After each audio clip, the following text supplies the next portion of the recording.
Okay, we are live. Welcome, everyone. We are so glad you're here. Today, we're kicking off the next live session in collaboration with Engagedly and Progressive HR Brand Partnerships Network with the Meeting of the Minds, Smarter Performance, and Fairer Reviews. A couple quick notes before we jump in. This is a 30-minute session, so we're going to keep it tight. We'll have a quick look at what this looks like from a platform standpoint, but spend the majority of time on conversation. This is a live stream, so please drop your name and where you're tuning in from in the chat. And I want this to be interactive. We want this to be interactive. So if you have a question or something resonates, drop it in the chat as we go. I'll be keeping an eye on the chat throughout the session. I'm really excited today for Alex Seiler to lead us in the conversation. Alex is a chief people officer, founder, advisor, and compelling voice in the people space who focuses on building equitable, high-performing workplaces. And more importantly, he's not afraid to call out when systems are actually not serving the people like they intended to. He brings strong and honest perspective on performance management and when it actually breaks and what it looks like to actually rethink performance management.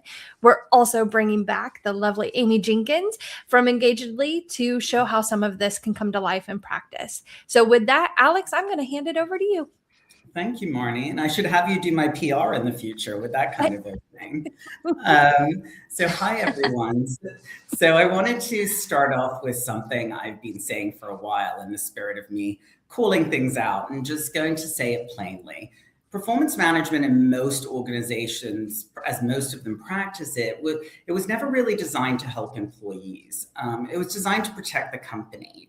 So many of us in HR know that. We've known it for years. We've just been too busy running the cycle to stop and question whether the system itself is the problem. As Marnie alluded to, I've spent 20 plus years in HR across a variety of different organization sizes and industries. And in every single one of them, the performance review process had the same issue. Disconnected from the actual work, delayed by months of recency bias, and quietly resented by the exact people you most want to keep. So you can ask basically any high performer what they honestly think of their annual review. And I have, and they'll tell you what they won't say. They won't say, this was a great use of my time. What they usually say, if they're being honest, is that it's actually something that happened to them instead of for them. And that's a key difference. And I think usually the language makes it worse. So just throw out a couple of phrases for all of you to wrap your heads around as I'm to better understand what I'm getting at here. So when you hear the term stretch opportunity, that's what we call giving someone more work without more pay, right? Or development area, that's where we write when we want to say someone is struggling, but they need something in the box, right? Or meets expectations. What does that even mean? It's the absence of feedback dressed up as a rating. And then probably one of my favorites is you're a high performer, so we're putting you on the harder project. So I've had that multiple times in my career, and that is not a reward. That's a tax on excellence, basically. And the person receiving it knows exactly what that is.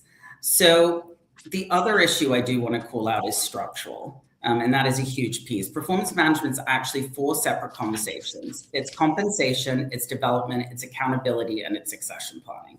And most organizations run all 4 through the same form once a year and wonder why none of it lands. So here's what's different now. We've been having versions of this conversation in HR for 20 years. Or longer, 20 years that I've been doing it. The reason it's actually starting to change isn't because people got smarter, it's because the infrastructure finally exists to do it differently. Continuous feedback, AI, right? I mean, again, people are scared of AI, but we need to embrace it where it helps. And that gives managers the full picture before they form an opinion. Calibration, tools that create a documented record. The old excuse was always, we'd love to do this better, but we don't have the tools. Well, that excuse no longer exists. What's left is whether your organization is actually willing to change what the process is for. So it's really the investment to change that is key at this point. So what Amy and I are going to walk through today is what it looks like when you build a system that actually works for the people in it. So Feel free to drop your questions in the chat as we get into it. But at this stage, Amy, why don't we get into it? All right, let's do it. I actually wrote down your tax on excellence. That is like an amazing phrase that I'm going to use going forward now. Feel free to leverage. Feel free to leverage. I thought that was great. So we've got a lot of cool stuff to get through in a short amount of time. So I'm going to tease things just enough to where you're going to want to come back and talk to us for more. But one of the highlights that Alex talked about was, performance has become check the box. Performance is not continued and followed up on. And at Engagedly, we are trying to create a holistic employee experience where performance is just a piece of that puzzle. It is not the only way that an employee's value is really measured across the organization. And performance reviews and that process allows employees to grow, right? There's something that comes after that adds value for employees. So where we're going to start is building out the review itself. One of the problems we have today is that oftentimes performance reviews are one for all. Every employee has different goals. Every employee contributes differently. So at Engagedly, we've created cycles and templates for performance that allow each performance process to be individualized to either that level of employee, the business they're working within, bringing in their skills and competencies and their goals so that they can really highlight their contribution and not some kind of generic form that we're going through. So the first thing that we do is really build out the cycle. So if we're doing an annual performance review, we can put everybody into that annual review process, but we want to make sure that we have, what is our rating scale and is that consistent? And everything within Engagedly is very configurable to your organization. So if you want to change your rating point structure, if you want to change the words to align it with your brand voice, very easy to do within Engagedly. But then you can also choose who you want to be involved in the process. So from cycle to cycle, you can go through and determine how involved you want HR to be in the review process. Are they signing something off in the documentation? Are you doing both the direct manager and a skip level manager? And even if you have managers on leave, you can set the cycle up to reassign those performance reviews to the manager that is currently in place during that existing cycle. One of my favorite, go ahead. Sorry, and I was just going to add there, as you were speaking, I was just thinking, as I mentioned excuses before, what I love about this is there's no excuse for the 5 generic questions problem anymore, right? You've created infrastructure that does this properly now, right? So no excuses anymore. Absolutely. And I'll show you that in the template here in just a second too. But again, very configurable to what is the manager's role, what is the employee's role, and what is HR's role. And you can change that from cycle to cycle. You can, if you've got a system that works, you can copy that year over year so you're not starting from scratch. So we can save a lot of time. We can even incorporate 9box, which we'll dive into a little bit more deeply here in just a few minutes. But post-review, of course. So this is where we're really talking about how are we bringing in those processes after sign-off happens. Within our Engagedly templates, which we'll go over to here, we can actually, and let's take a peek at one and open it up. We can add in the ability at the end of the performance review to create IDP plans or to assign training within the performance review. So there's a piece that is a follow-up. It's not just a one and done solution. And again, everything here is configurable by process. I can bring in different sections based on the employees. So again, here, if I'm utilizing the goals module within Engagedly and I add goals, it's going to pull directly from that employee's goals, which is really critical in their job competencies here as well. Really critical to them being able to speak to their individual contribution and be rated and recognized and rewarded based on their individual contribution and not those 5 generic questions that you talked about.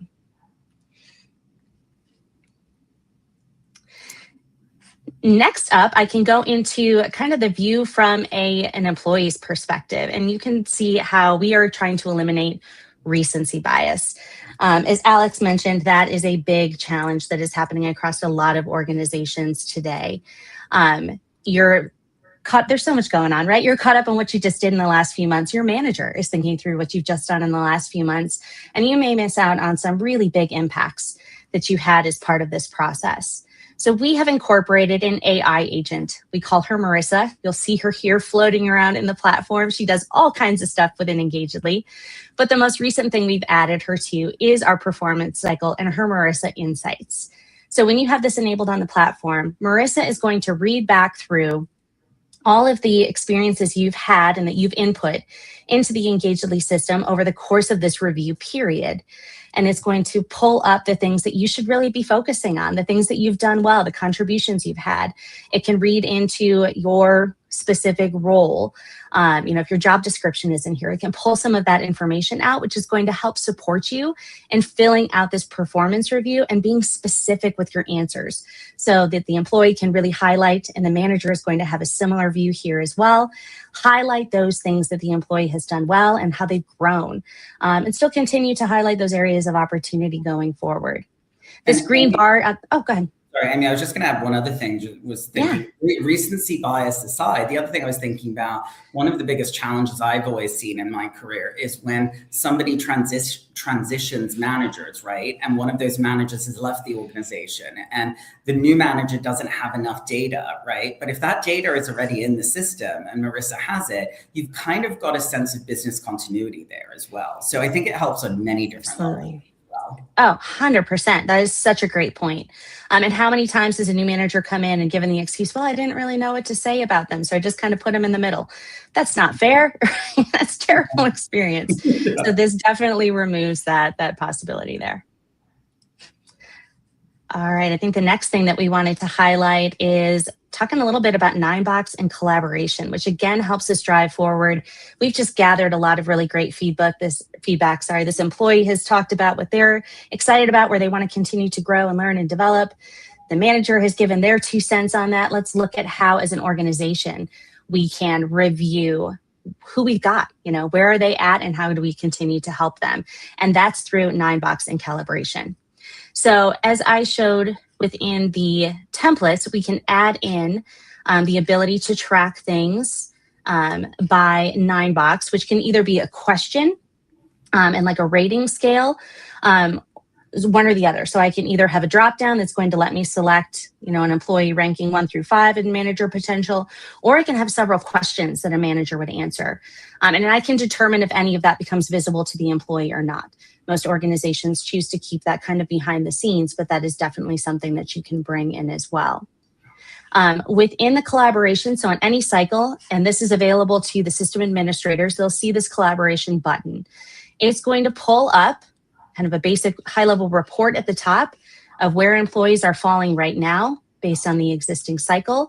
And then it's going to open up this world for me to adjust and have those really powerful leadership discussions to make sure that we are aligned in how we are rating people across the organization, and also that historical data moving forward.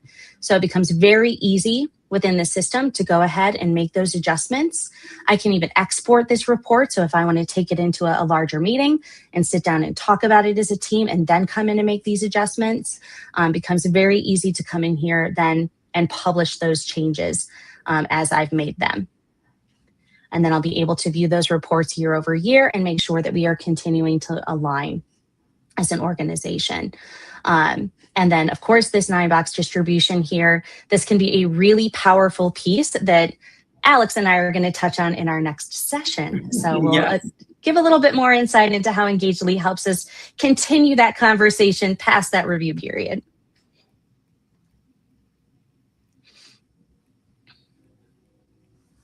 All right, I think I got it close to our 4 minutes there, but I might have gone over a little bit, Alex. No, you did great. And I'm also excited to talk. I know we'll probably touch a little bit more on calibration trick too as well, because just going back to the excuses piece, I feel like so many companies I've worked at that were not doing calibration at the time said, oh, we don't have the time, we don't have the resources, we don't have the tools. Well, this just makes it so easy because there's that history trail, right? There's every rating change with timestamps. It sort of makes those decisions just defensible after the fact, which as somebody, who is such a huge proponent of equity and making sure there's equity in the workplace, I think that speaks volumes as well. So with that in mind, I do want to get into our next next portion, because I really wanted to react to in more detail what you just showed us, because I think there's a pattern across all of those features worth naming explicitly. I think that every single thing we walk through kind of solves the same problem from a different angle. And the problem is most performance management systems are built to generate a defensible record for the company. What we just saw is to generate a useful outcome for the person. And I think that's a big difference, right? That is a huge difference. The template architecture means the questions you're evaluated on actually match the work that you do. The Marissa AI means the manager has the full picture before they form an opinion, not after, right? They can see the full 12 months. They're not just going to be fixated on the recency bias of the last month itself. I think calibration in the platform means that decisions that affect someone's pay and career can be explained and defended. And we touched on the 9-box on the manager template only, meaning that the assessment can be honest, right? Without triggering a conversation the organization isn't ready to have yet. And I think that is something we don't see very often either. So, none of this is sort of what I would say is crazy flashy. They are workflow decisions, and then workflow decisions are where equity either gets built into a process or falls out of it, right? And I go back always to the foundations and being brilliant at the basics. If you get this right, you can build from there. Otherwise, if you get it wrong, it's kind of, I hate to say it, trash in, trash out from there, right? So you need to make sure you get that right. And so I want to dig into a couple of questions with that. So going back, Amy, to the template architecture, what does it look like in an organization that thinks it's using it properly but isn't? Because I've come across this so many times with teams and not using functionality properly. Because there's a version of this where someone builds one template, marks everything configurable, and calls it done. Well, what we like to do is get into a little bit of a strategic conversation with the client. And we encourage them to start with, what is the outcome you want from this? Because that should really be a big factor in how you design that performance review. So not taking that, well, we've always done it this way, so let's keep doing it. Yeah. We want to talk about, do you want employees to walk away from this and know that they have a career step ahead of them? Do you want them to walk away with this knowing what skills they need to continue to develop? Because those are the types of questions you want to bring in. What are you trying to reinforce across your organization? And that's what's so great about the configurability within Engagedly, is because it doesn't have to be the same for everybody, right? If you're focused on something with people leaders that is different than what you're focused on with individual contributors, you can still have your 2025 annual performance review, but use 2, 3, 4 different templates to help you ensure that you are speaking to that specific employee's experience and setting them up to be able to grow and develop based on the feedback that they're getting from you. Couldn't agree more. And I think that's the thing. Having the capability and actually using it are two very different things. Yes. I think the template architecture only works if HR is willing to put in the design work up front, right? I've been at places where there's been customization and no customization, and there have been sort of markedly different outcomes as well. And I think the good news is the system makes that work significantly easier. I want to pivot to Marissa now, because obviously we are in the age of AI, and I think having AI embedded into basically any HR system at this point is key. So I'm going to ask you the questions the skeptics in the audience might be thinking, right? Which is Marissa making any decisions here, or is it surfacing information so a human can make a better one? Because that distinction matters a lot to how people receive this. And I also think it feeds into how we look into the ethical use of AI as well. Yeah, that's a fantastic question. I think it's something that everybody needs to be determining in how they're using AI. And ours is definitely surfacing information. Like, that is the goal, is that it is taking away the time and analysis from an employee or from the human behind the work to actually be able to spend their time focusing on the conversation and the outcomes based off of it, the actions that need to be taken. So Marissa coming into performance, she is going to pull from all of the things happening in the background. If you're utilizing, again, our goals module, if you've been receiving feedback, if you've run a 360 feedback review, it's going to bring all of that information into the forefront so that, again, we're not missing something that may have happened 6 months ago that was really critical to our development. highlighting and recognizing that. But she's not going to make things up. She's not going to, completely rewrite the review. It's definitely going to be, here's the things that we recommend you speak to in this performance review, the things that you highlight. And then as a human, I get to evaluate which pieces of that I really want to incorporate. And we try to do that with Marissa across all of Engagedly. It is very much about building in more agentic AI to where it is helping managers identify trends, identify opportunities to improve the employee experience, and then helping them set forth on an action plan, not actually taking all of the actions for them. Yep. I think that that distinction matters, right? And I think when you think about it, that's why, I'm comfortable talking about it as well, based on what you've said. I do want to talk about the manager view of the 9-box, because I find this really interesting. So I think because it's manager only, kind of walk me through to the design thinking behind that, because I've seen what happens when an employee finds out they're, 1-1 in the 9-box from a leaked spreadsheet, right? It doesn't end well. And nobody ever explains this is just a moment in time, anything can change. So what's the right way to handle the assessment versus the conversation?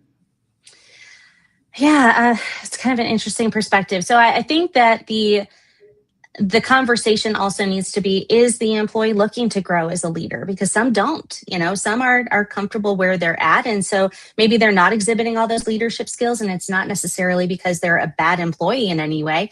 That's just not their end goal. Where if another employee is really seeing themselves as a people leader in the future of the organization, then the conversation with the employee becomes, how do I help you build up these skills so that we can start to see you exhibiting them? Because are we even providing them with the resources to be able to do it? From a design perspective, it really is about helping to build that bench. And this is the next session that we're going to be talking about, right? Where we're looking at talent mobility and succession planning, and not just using gut instincts, but using real data coming from performance to help contribute to that.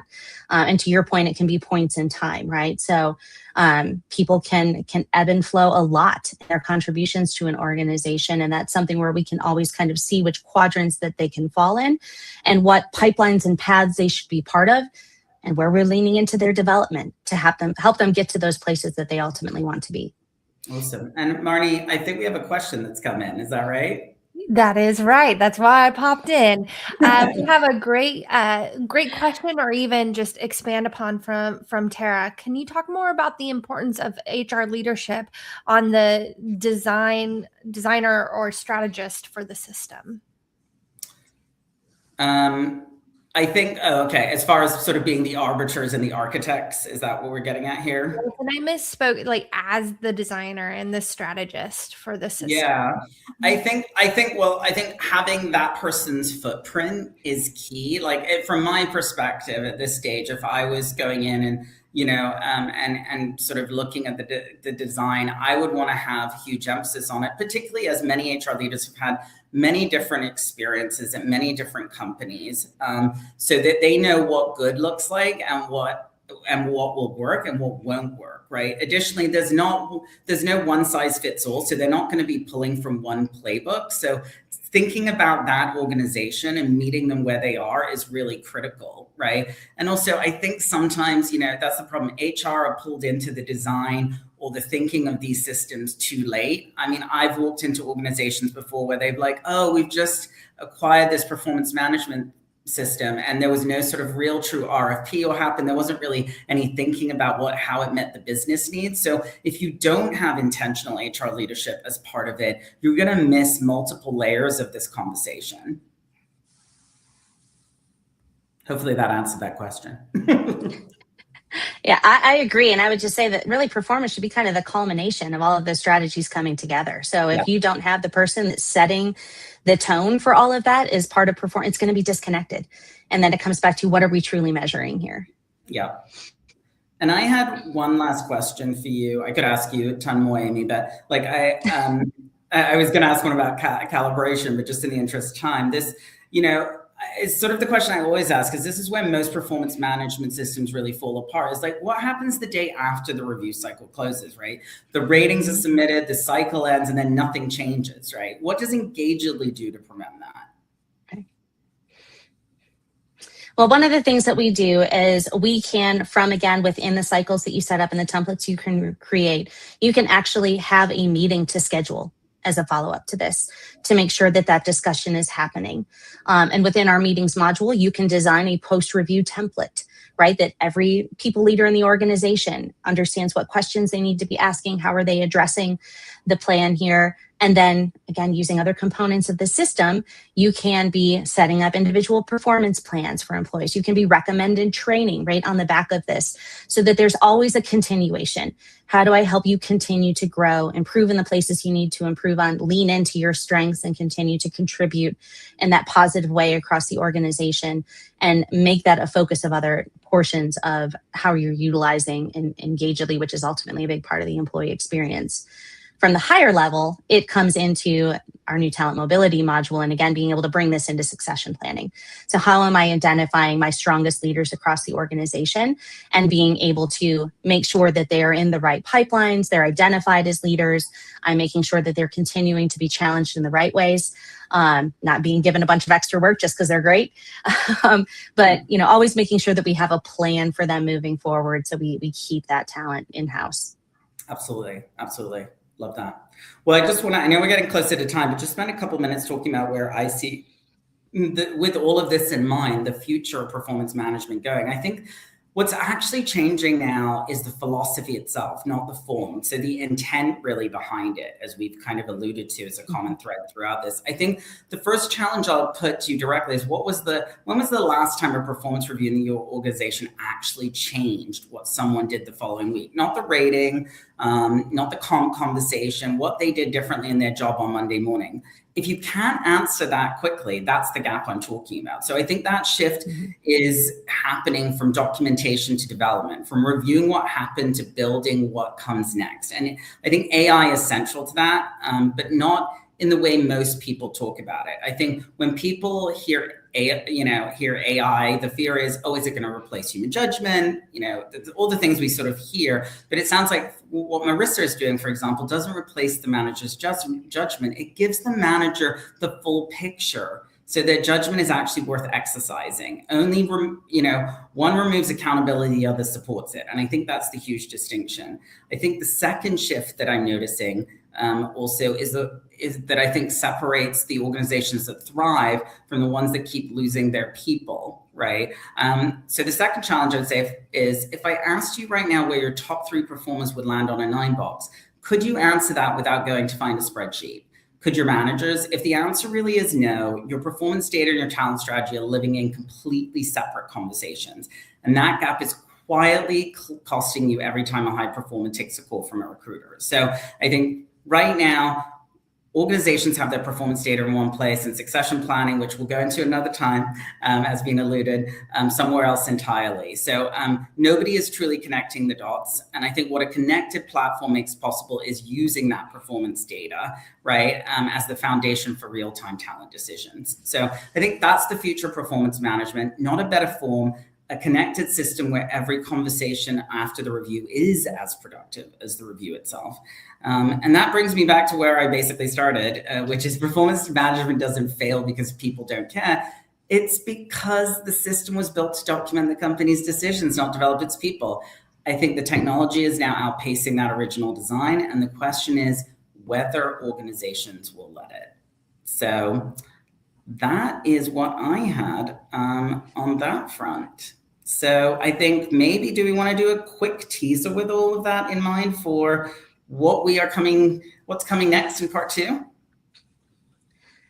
Yes. So we have recently at Engagedly launched our talent mobility platform, which is really, again, that culmination of the next step for the HR leadership, executive leadership across the organization to understand who are our employees, where do they want to go, how can we help them identify those next steps based on just skill and not only hierarchy, and really help to empower employees within the organization to have a little bit of control around what their future looks like. And it, incorporates across the entire organization. We've got a lot of organizations with frontline workforces too, with people that are completely left out of that picture.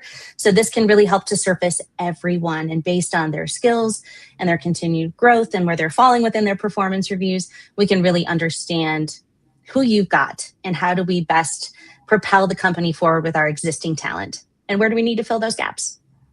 Absolutely. I love that. And I think, the overarching call to action is, really listen to everything and synthesize everything we've said today. Look at your organization, where you've got sort of some of those bottlenecks, where some of these things are working, where there are gaps, and hopefully where you can fill in some of those gaps now with a combination of useful technology, but also the right design behind it and the right intent and the right purpose. And hopefully we've created enough excitement in this conversation that you're going to be interested to come back for round 2, which is scheduled for June 11th. So with that, I think, Marnie, we've hit the 30-minute mark. So I think I'm going to hand it back to you. We sure have. But this conversation has been so good and thoughtful and thought-provoking. Please go back, listen to it again. This is just a part of a bigger conversation because, as Alex alluded to, there's so much that goes into performance and feedback and building for the future. So next in our series with Engagedly, we're talking about building the bench before you need it with Angela Briggs-Page. And that's on June 4th. And then June 11th, our friend Alex comes back to go deeper on calibration and looking in the 9box, etc. So we'll drop the links in the chat. But if you want to keep the conversation going, follow Alex. Learn more about Engagedly by grabbing their link, and then we'll share additional resources as well in the future. So thank you again for being here. Thank you, Alex. Thank you, Amy, for spending time with us today, and we'll see you in the next session. See you soon. Thanks, everybody. Thanks, everyone. Bye.